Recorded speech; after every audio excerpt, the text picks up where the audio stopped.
This video is intended only to supplement the written installation instructions that accompanied your product. The written installation instructions should be read and available to you before you attempt to install the product. Before beginning the installation of the double oven, refer to the installation manual for a list of recommended tools and parts you may need. If installing a 30-inch model, the cabinet opening should be 28.5 inches wide. The recommended height is 50.25 inches, with a depth of 24 inches. The electrical supply for the appliance must be 240 volts at 60 Hz. A dedicated 40-amp circuit is required. Warning: excessive weight hazard. Use 2 or more people to move and install oven. Failure to do so can result in back or other injury. To avoid floor damage, set the appliance on a piece of cardboard prior to installation. Remove the oven racks, along with any other packaging or parts.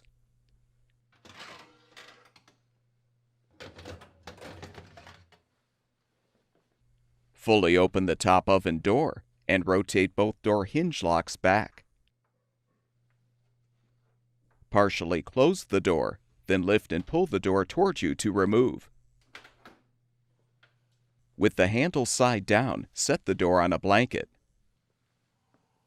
Repeat this procedure to remove the bottom oven door.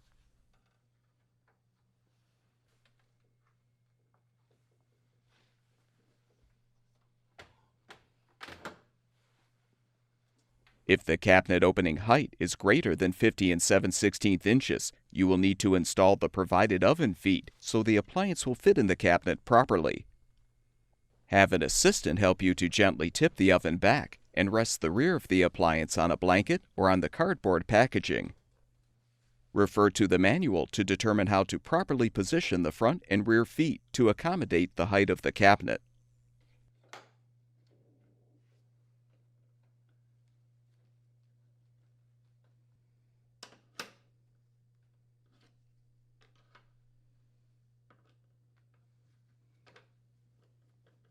With the feet in place, return the oven to its upright position.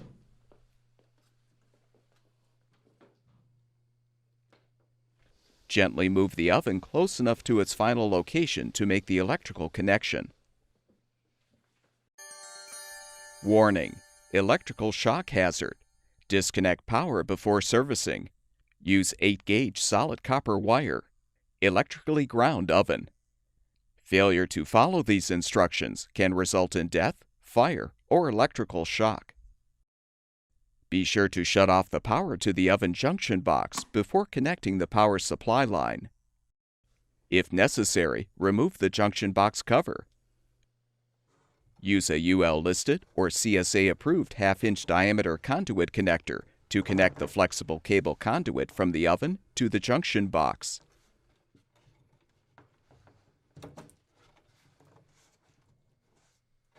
Tighten the screw or screws to secure the conduit.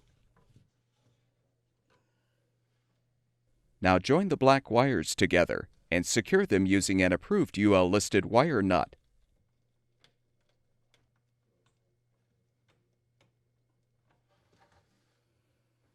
Do the same to secure the 2 red wires together and the 2 white wires.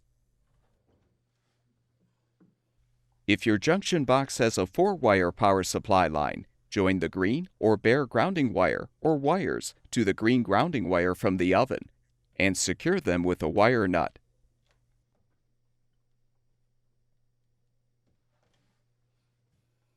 If your power supply only has 3 wires, connect both the green grounding wire and the white neutral wire from the oven to the white neutral wire in the box.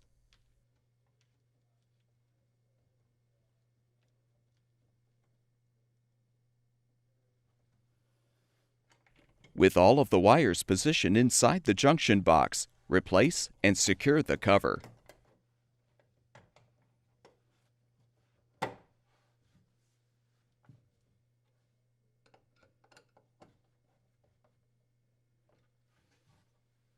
Have 2 or more people use the oven opening to lift the appliance and set it in the cabinet.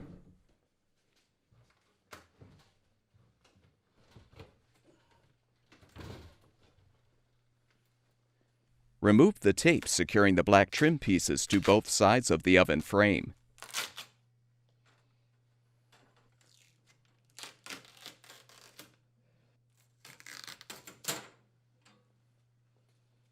Push against the seal area of the front frame to fully position the oven in the cabinet, making sure the appliance is centered.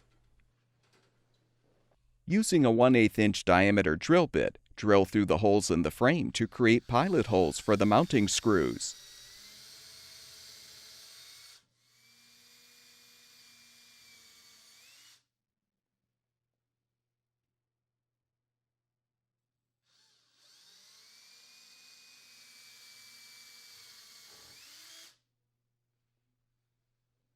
Realign the trim pieces, then thread and tighten the provided 3/4 inch screws to secure the oven to the cabinet.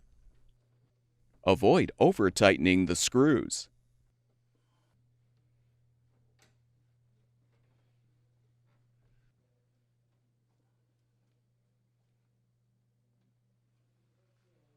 Next, align the bottom vent on the oven frame, then thread and tighten the 3/8 inch screws to secure.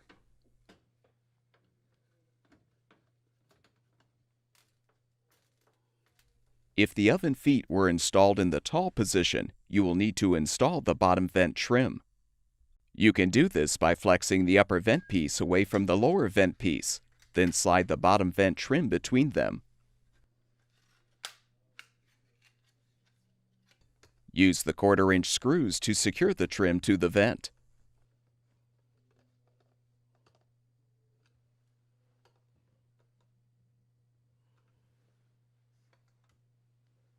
Align the assembly on the oven frame and secure with the 3/8 inch screws.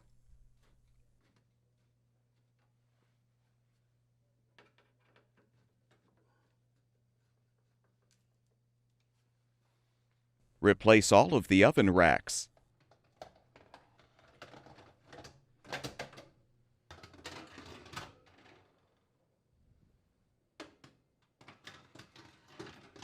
Reinstall the oven doors by inserting the door hinges into the hinge slots at a 45-degree angle. Lower the doors to their fully open position, then rotate the hinge locks forward.